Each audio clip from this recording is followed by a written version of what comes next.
been a lovely evening. But I really have to go now. So soon? Yes, I've got to catch my bus back to Glenville. What are your plans?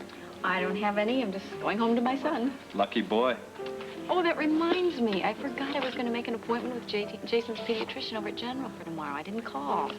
Well, since the hospital's just across the street, why don't you just stop by on your way home and just leave a message? Yeah, I could do that. Okay. I'll walk you over. Oh, that won't be necessary. Yes, it is. For me. All right, fine. Shall we go? Let's do it. Anthony, I'd like to thank you for a very lovely dinner. Well, you're very welcome. It was a pleasure to meet you. And I hope I see you again real soon. Oh, I think you will. I'll talk to you tomorrow, Aunt Alice. Have a good evening. Good night. Good night, Heather.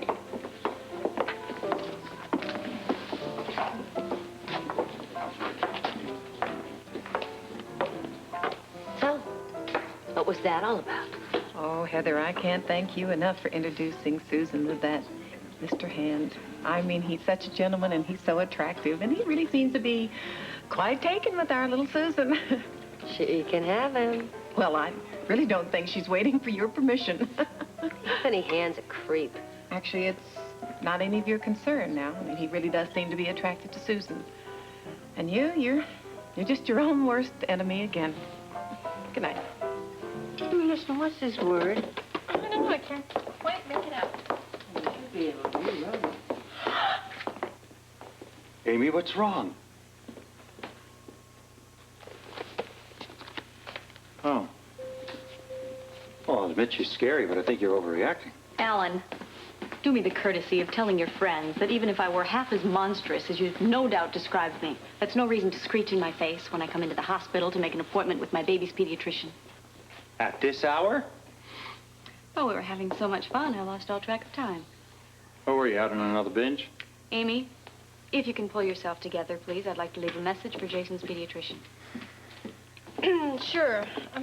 Sure. Tell him we'd like to come in tomorrow about noon, and if that's a problem for him, he can reach me at home in the morning.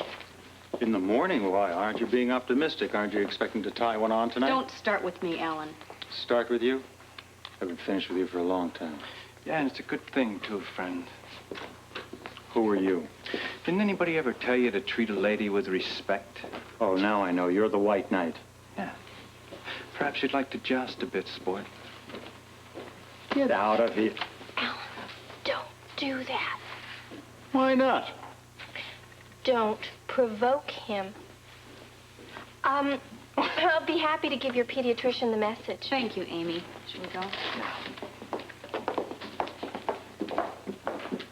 Who was that clown? He's a hood. He's a what? He's a hood. He's a gangster. His name is Anthony Hand, and he practically runs the entire waterfront. That's the guy that was after me. That's why I had to have a bodyguard for such a long time. Are you serious? Yes. You don't want him after you. Oh, my God, it's too late.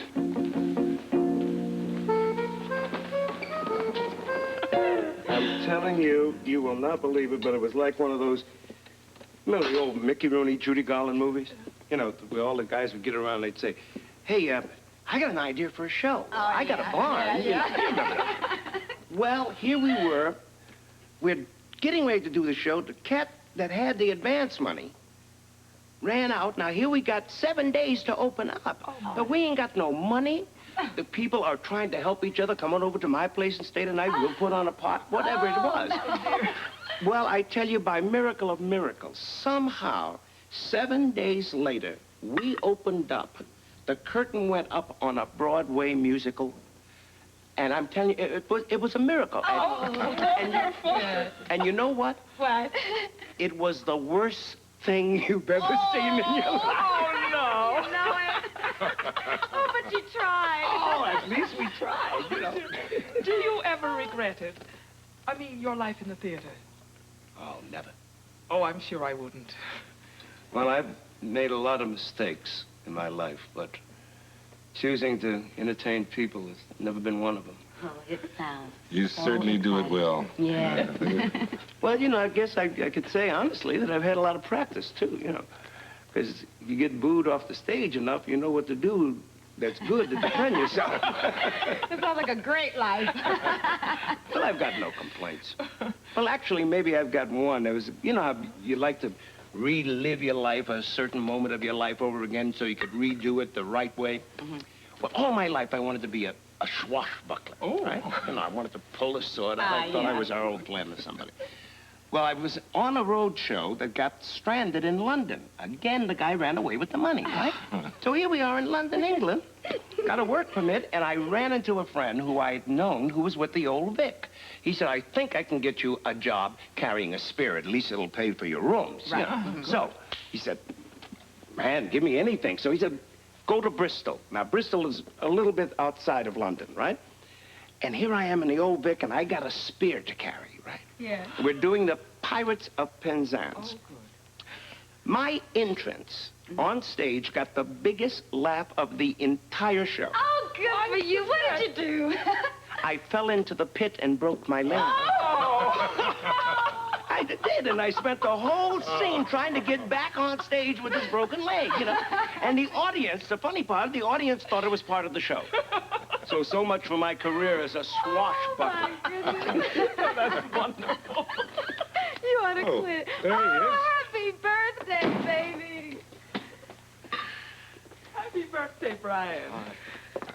Happy birthday, Brian. Many happy returns of the day, son. What's he doing here? I invited him because I thought it would be a wonderful surprise for your party. We've thoroughly enjoyed listening to your father. Yeah, he's quite a character. You're telling me. Well, you can feel free to take off your coat, baby. It's your place.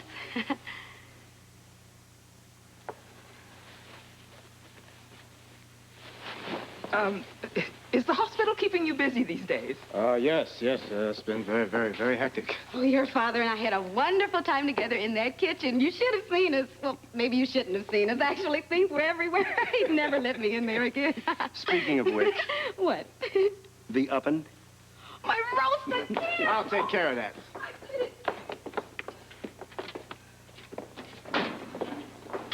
How could you do this to me? Let me tell you something. You put this on this table and you don't say one more word about him. I never thought you would be this... Wait a minute. This may be your party, but that does not give you the right to ruin it for everybody else. Well, maybe I should leave. Baby, please. Just give him half a chance. I did a long time ago, and he threw it right back in my face. No, he's changed. Too late. Now, you listen to me, and listen good. I'm going to go through the motions of this for your parents, but I won't like it. You're so noble. I don't want him in my life. Not now. Not ever. Is that clear enough for you?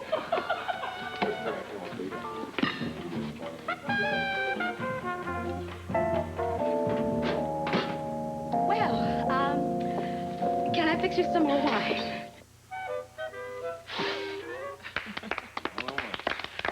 Oh, now, does anyone want ice cream and cake? None for me, thanks. No, we really should be going. Are you sure I can't get you just a little bit of dessert, Mommy? No, not tonight, darling. Eddie? No, but, no dessert, but it's been a marvelous dinner. I think the least I can do is help you clean up a little bit before I go. Hey, I'll give you a hand. All right. What is wrong with Brian? Oh, he's a little tired. Well, that's no reason to treat his father as if he hates him. I know.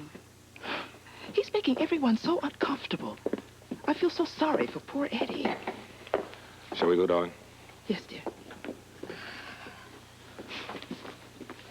Happy birthday, Brian. Oh, thank you. And I hope you feel better. Oh, I'm fine. Yes. Yes. Try not to work so hard, young man. Take it from a fellow workaholic. Those late hours will do a lot to you if you don't watch out for them. Look, I'm fine. Why is everyone treating me like I'm sick? Maybe because you're acting like it. Well, good night, dear. Good night, Mother. Call me tomorrow. I will. Daddy, Good thanks night. for coming. Again. Good night. Kay, safe drive.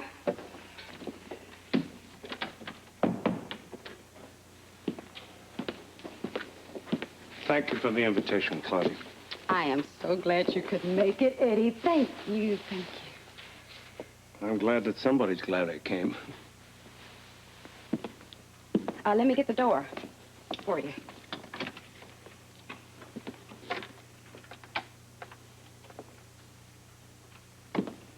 Oh, good night. Good night.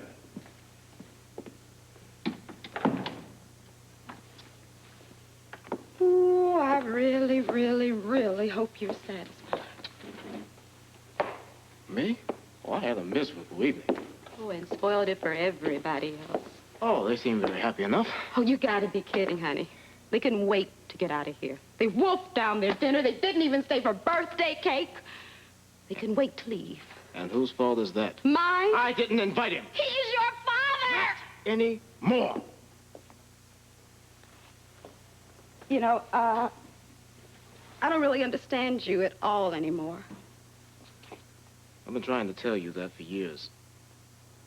Finally sinking in. Well, it's about time. I keep on trying to tell you. You and I don't mix. Beginning to wonder if we ever did. It's not too late to do something about it. Oh, I intend to. Good night and goodbye. Don't bother coming back. Don't you flatter yourself. If I see you again, it'll be by accident. That's just fine with me. Happy birthday, baby. Well, I was going to take this upstairs, but might as well just drink it here.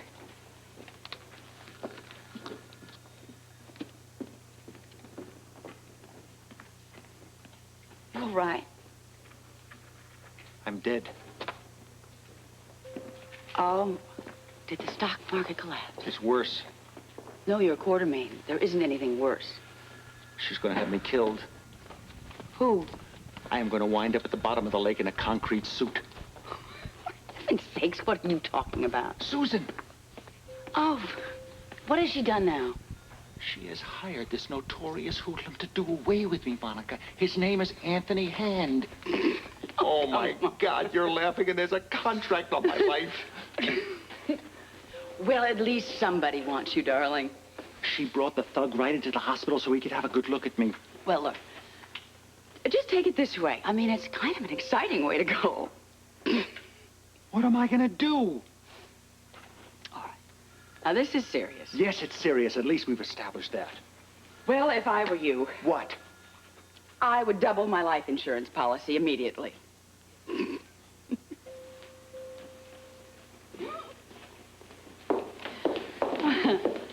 Amy, I'm going up to see Luke Spencer. If anybody's looking for me, that's where I'll be. Oh, wait, you... Thank you, Amy. But you... Hi, this is the lobby desk. Could you please page Dr. Dante for me? It's an emergency. I know that you're still a little shaky, Luke, but I have to know the whole story, everything you know, all right?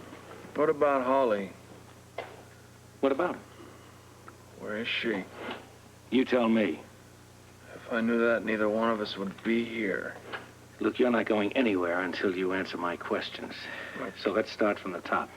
Captain, I'd love to cooperate with you, but I just don't think I'm going to make it right now. Let's do it a little later, all right? You live. And I think you feel a lot better when you get it off your chest. Now, when did you start feeling that something wasn't right with that oil find? What are you doing here? Well, they told me Luke was conscious. I'm questioning. Not anymore. What do you mean, not anymore? This is police business. My patient, I'll tell you when he's to be questioned. Well, now, when might that be? When I feel he's ready enough to handle it. Well, then why did you have them call me? I called them to inform you of his condition. Now you see for yourself. Get out. Oh, now, wait a minute, In Doctor. these No- four walls, I'm the law. And I'll tell you when he can be questioned. Captain, Yes, you think of something? anything on Holly? No, Anything nothing at at all. Nothing. So we're going to follow up where that plane to Texas went, where its next stop was. Maybe she'll end up at the end of the trail, wherever that may be.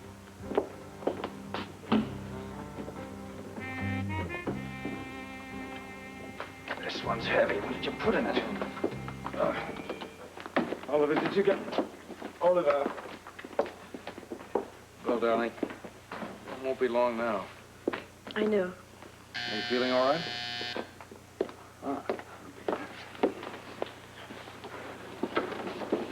Mr. Corso, That depends. we're here for the steamer trunk. Oh, fine. Come in here, gentlemen. It's all yours. Please take great care with it. Hmm? All right, everybody, it's time to go. Get your coat.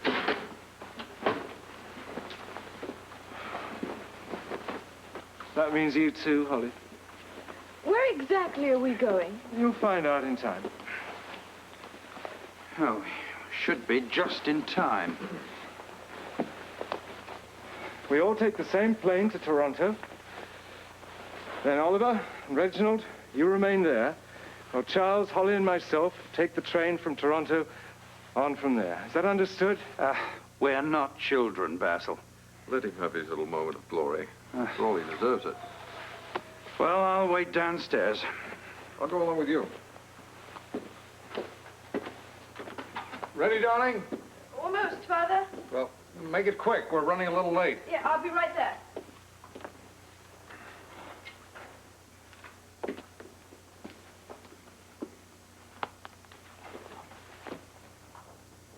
You frightened me. So I see. I thought everybody had gone. I know you did.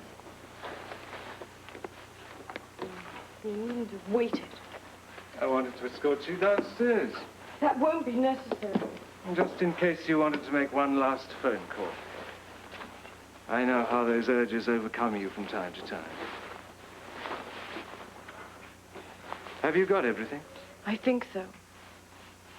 You better be certain. You're never coming back here again. You know that, don't you? Ever.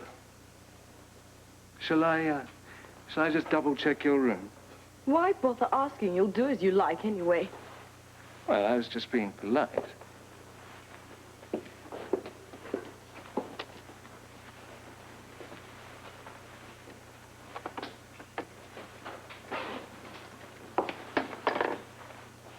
Oh, you are getting careless, Holly. Remember this? I bet this brings back memories, eh?